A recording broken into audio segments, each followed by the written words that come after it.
আমি একটা পারিবারিক ব্যবসা চালাই। হ্যাঁ, গত ৩ বছরে আমার ৩৫ বছরের সমস্ত অর্জন গত ৩ বছরে শেষ হয়ে গেছে। আমি এখন কথায় কথা বলি, I will not get back my youth. আমার যৌবনটাই আমি উৎসর্গ করে যে দেশের জন্য, একেবারে শূন্য হাতে শুরু করে ২০-২২ হাজার মানুষের কর্মসংস্থান করে আজকে যখন আমার নামও হয়তো ঋণ খেলাপির খাতায় যুক্ত হবে, তখন আসলে আমার বলারও কি থাকে, করারও কি থাকে।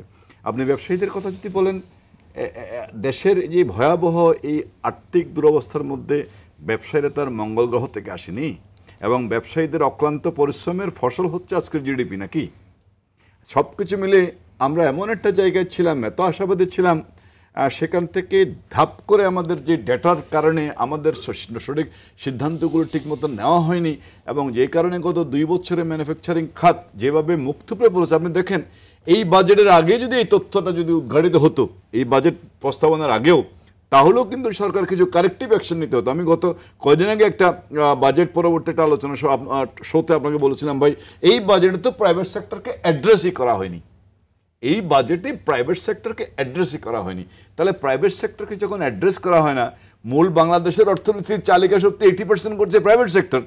আপনি যদি ইনভেস্টমেন্টের কথা বলেন, এখনও প্রাইভেট সেক্টর ইনভেস্টমেন্ট করে 25% of the GDP, government sector public investment 7% of the GDP. অর্থাৎ আপনি জিডিপির 7% কন্ট্রিবিউট করেন সরকার, সেখানে ম্যাক্সিমাম চলে যায় আপনার রাজস্ব খাতে ব্যয়গুলো, আর সেখানে প্রায় 9 বললে হলো 27% ইনভেস্টমেন্ট করে প্রাইভেট সেক্টর। সেই প্রাইভেট সেক্টরকে আপনি অ্যাড্রেস করেন না।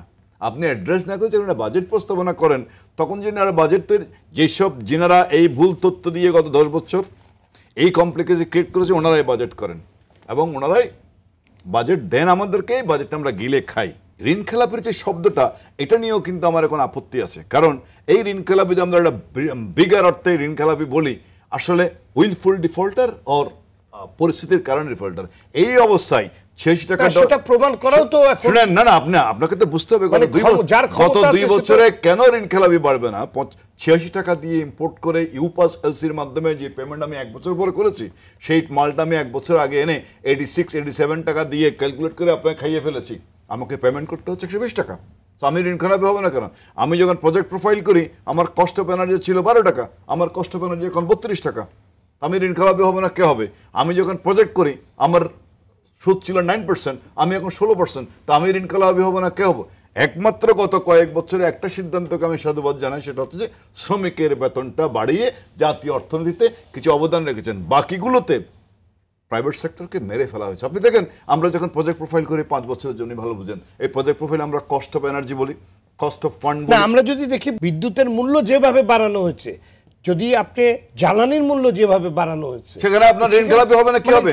মানে এটাতে তো আসলে ব্যবসা বাণিজ্য কিংবা মানে প্রতিটা জায়গাতেই তো ভয়াবহ। আপনি বলছেন যে যেই অবস্থায়, আমি তো বারবার বলছি, গত 5 বছর আগে যে ইনভেস্টমেন্ট আমি করেছিলাম, সেই ইনভেস্টমেন্ট প্ল্যান ছিল এনার্জি কস্ট 12 টাকা, বিদ্যুৎ খরচ 6 টাকা, cost of fund 9%।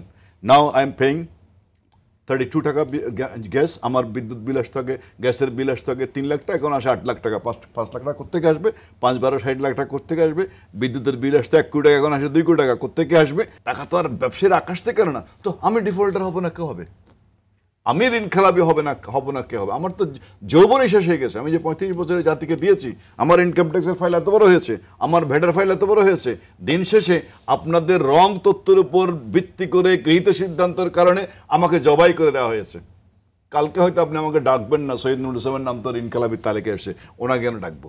It's could be happen. আমি বলিনি, আমার অনেক বন্ধু বান্ধব ঋণ খেলাপি হবে, এবং এই ঋণ খেলাপির জন্য গত 10 বছরের এই ভুল তথ্যের উপর ভিত্তি করে সিদ্ধান্ত ঋণ খেলাপি হতে আমাদেরকে বাধ্য করেছে।